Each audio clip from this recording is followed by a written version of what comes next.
বহু ৰাজনৈতিক অভিনয় দেখিলো, বহুত ৰাজনৈতিক নাটক দেখিলো। ভূপেন বৰা ডাঙৰীয়াৰ শেহতীয়া যি অভিনয় দেখিলো, ই অত্যন্ত দুৰ্ভাগ্যজনক আমাৰ কাৰণে নহয়। এই লাখ লাখ কৰ্মীয়ে এনেকুৱা অভিনয় কৰা মানুহবিলাকক যেতিয়া সমৰ্থন কৰি আগত গৈ থাকে, তাৰ পিছত যেতিয়া এনেকে চৌঠিঙীয়া কৰিবৰ কাৰণে বহু নাটক আৰু অভিনয় কৰি পেলাই থাকে, তেতিয়া কিমান মানুহক এওঁলোকে বিপদত পেলাই নিজৰ স্বাৰ্থত ৰাজনীতি কৰি থাকে, এইটো কথা অলপ চিন্তা কৰাৰ সময় সমাগত। আজি মই দেখিলো ভূপেন বৰা ডাঙৰীয়া ঘৰত ৰাতিপুৱাৰ পৰা যেন ঘৰত দৰাহে আহিব, একেবাৰে আপোনাৰ ফুলৰ টাব চাপ সজাই এনেকুৱা এটা পৰিৱেশ কৰিলে। আৰু এইমাত্ৰ মই যেতিয়া অলপ আগত গধূলা 8টামান বজাত যেতিয়া মই বেলতলাৰ পৰা আহি থাকিলো, মুখ্যমন্ত্ৰীৰ অভিনয়টো দেখিলো। একদম গাড়ীৰ ওপৰত দেখি একদম ভেটাপাৰাত মানুহক ঘোঁৰা মৰা টাটা বাই বাই দি যেন একেবাৰে ৰাস অভিষেক যেন জয় কৰি গৈছে। কাৰণটো আপোনালোকে বুজি পাওক, এই গোটেই দীৰ্ঘ পৰিকল্পনাত কংগ্ৰেছক নিঃশেষ কৰিবৰ কাৰণে ইনভেষ্টমেন্টৰ যিটো আজি ৰিটাৰ্ণটো তেওঁ লৈ ঘৰলৈ অত্যুৎসাহেৰে গুচি গৈছে। ভূপেন বৰা ডাঙৰীয়া, আপোনাক সন্মান সহকাৰে কালি আমি সকলো গৈছিলো। মই এইটো দলৰ কাকো সোধা নাই, মই নিজাববীয়াকে কৈছো। মই যেতিয়া লোকসভা নিৰ্বাচন খেলিছিলো তেতিয়াৰ পৰা আপোনাক অতি ওচৰৰ পৰা চাইছিলো, তেতিয়াৰ পৰাই দেখিছিলো যে আপোনাৰ ওপৰত হিমন্ত বিশ্ব শৰ্মাৰ বহুত ইনভেষ্টমেন্ট আছে, নাটক বহুত হল। আমি সিদিনাখন গৌৰৱ গগৈ ডাঙৰীয়াৰ লগত যেতিয়া যাত্ৰা কৰিছিলো, 13টা চিট গাড়ীত আছে বুলি কোৱা মানুহজন আপুনি। আৰু তাৰ ভিতৰত যে তাণ্ডৱ নৃত্য কৰি আপুনি যে কাজিয়া কৰিছিলে, আখৰে আখৰে কোৱা মানুহজনো আপুনি। গতিকে মই আজি বিনা দ্বিধাই এটা কথা কৈছো যে মোৰ কোনো আক্ষেপ নাই। ভূপেন বৰা ডাঙৰীয়াক সৌজন্যতাৰ খাতিৰত আমি মনাবলৈও গৈছিলো, কিন্তু ভূপেন বৰা ডাঙৰীয়াই যিটো ৰাম ঠগন, আপুনি যিবিলাক কথা কৈছে যে মই এইটো সেইটো, অকল নিজৰ সুবিধাৰ কাৰণে আপোনালোকে ৰাজনীতি কৰিছে। মই 17 বছৰ বিজেপি কৰিছো। 12 চনত আনুষ্ঠানিকভাৱে মই পৰ্টফলিঅ'ৰ পৰা ৰিজাইন দিছো। তাৰ পিছত মই কা আন্দোলনৰ সময়ত এই সুদীৰ্ঘ সময়খিনিত 16 চনতো মই যথেষ্ট ঘনিষ্ঠতাৰে কাম কৰাৰ পিছত, তাৰ পিছত মই নিৰাপদ দূৰত্বত থাকি আপোনালোকে জানে যে 21 চনত মই কংগ্ৰেছলৈ আহিছো। দীৰ্ঘ এটা সময় এটা দলত থাকি আন এটা দলত আহিবৰ কাৰণে দীৰ্ঘ সময় মানসিক স্থিতি গোটেইবিলাক লাগিছিলে।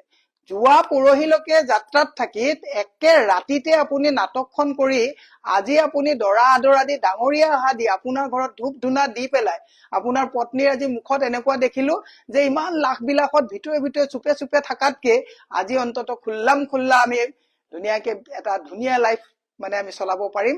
তেওঁলোকৰ ফূৰ্তিত এনেকুৱা হৈছে যেন ঘৰলৈ জোঁৱাইহে আহিছে। এইবিলাক কথাত আপুনি যদি কংগ্ৰেছ ডুবাম বুলি ভাবিছে, কংগ্ৰেছটোৰ যদি কথা আপোনালোকে কৈ পেলাই যদি ভাবিছে মূৰ পুলুকা মাৰিব পাৰিব, আপোনাক আমি নিৰীক্ষণ 1 বছৰৰ পৰা মই লোকসভা নিৰ্বাচনৰ সময়ৰ পৰা চাই আছিলো। হাই পেকেজত আপোনালোকে কাম কৰি আছে, কৰক, আপুনি কি কবলগীয়া আছে কৰক।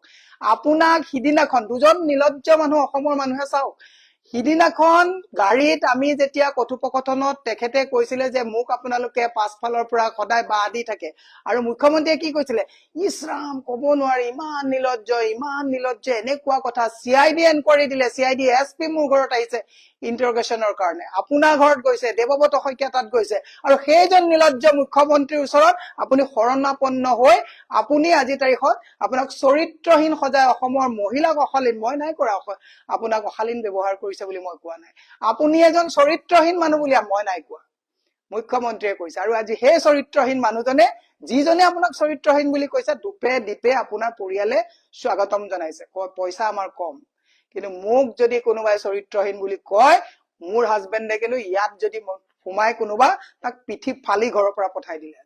ডিফাৰেন্সটো আপোনাৰ আৰু আমাৰ মাজত সিমানটোৱে যে আপোনাৰ আত্মস্বাভিমান নাই, স্বাভিমান নাই, নৈতিকতাৰ প্ৰতি আপোনালোকৰ কোনো দৰদ নাই। দুখ পাইছো আপোনাক, দুখ নাই পোৱা, লাজ পাইছো যে ইমান দিন আপোনাৰ নেতৃত্বত কংগ্ৰেছ দলটোত আমি কাম কৰি আছিলো। বেয়া পাওক, মোৰ কবলগীয়া নাই, এইটো মই ব্যক্তিগতভাৱে কৈছো যে আপোনাক চৰিত্ৰহীন বুলি কোৱা মানুহজনে কোৱাজনো কেনেকুৱা মানুহ, আৰু আপুনি যোৱাজনো আপোচকাৰীজন কেনেকুৱা। আপুনি নাটক কাইলৈ পৰা নকৰিব, আপুনি কোনে আপোনাক কিমান চেবটেজ কৰিছে নকৰিব। প্ৰত্যেকটো ৰাজনৈতিক দলত হিউমিলিয়েশ্যন থাকে, প্ৰত্যেকটো ৰাজনৈতিক দলত মানুহৰ পিছত মানুহ লাগি থাকে। আজি আমিও বহুত প্ৰত্যাহ্বান লৈ আছো। মই 100% আমি ইমানটো কথা কব পাৰো যে দলৰ যেতিয়া বেয়া দিন থাকে, মই যেতিয়া বিজেপিত আছিলো বেয়া দিনত মই তাত বেয়া পাই থাকোতেও মই কেতিয়াও কোৱা নাছিলো দলটোৰ ক্ষতি হব বুলি। চৰকাৰ যেতিয়া আহিছে তেতিয়া হাত চাত ধুই ওলাই গুচি আহিছো। আজি কংগ্ৰেছত আছো, মই কংগ্ৰেছত আজি চৰকাৰ নথকা অৱস্থাত অত্যন্ত যদি চেপাটো থাকো, তেতিয়াও কংগ্ৰেছৰ ক্ষতি নকৰো, এইটো মোৰ নৈতিক দায়িত্বৰ ভিতৰত পৰে। কাইলৈ যদি কংগ্ৰেছে চৰকাৰ কৰে, চৰকাৰ কৰি যদি কংগ্ৰেছৰ মানুহবিলাক অহংকাৰী হয়, হয়তো কংগ্ৰেছত নাথাকিবও পাৰো, কাৰণ আমি ক্ষমতাৰ কাৰণে কেৱল ৰাজনীতি কৰা নাই। ভূপেন বৰা ডাঙৰীয়া, নাটক বহুত হল, অভিনয় বহুত হল, বন্ধুত্ব দিনত কংগ্ৰেছত গালি পাৰে আৰু কেইটামান ধুৰন্ধৰ আছে। গালি পাৰে, আপুনি এদিন মোক নিজেই কৈছিলে যে দলটো যদি ভাঙি থাকি গালি পাৰি যদি থাকে, হিমন্তই বেয়া নাপায়, মোৰ লগত বন্ধু। আপুনিও খোলক কিমান কথা, আমিও খুলিম আপোনাৰ কথা। লাজ পাইছো আপোনাক পুৰহি চৰিত্ৰহীন বুলি কৈ আপুনি কোৱা সেই তেনেকুৱা কথা একে মুখ্যমন্ত্ৰীয়ে কোৱাৰ পিছত আমি CIDত আপোনাৰ নিচিনা এই তেনেকুৱা উদ্ভট কথা কোৱাৰ কাৰণে আমাৰ ঘৰত CIDয়ে ইন্টাৰোগেশ্যন কৰিবলগীয়া হৈছে। আৰু আজি নিলজ্জভাৱে আপুনি ভৰি ধুৱাই পেলাই তেওঁ তাত নি আপোনাৰ ঘৰত আৰতি উৰাইছে।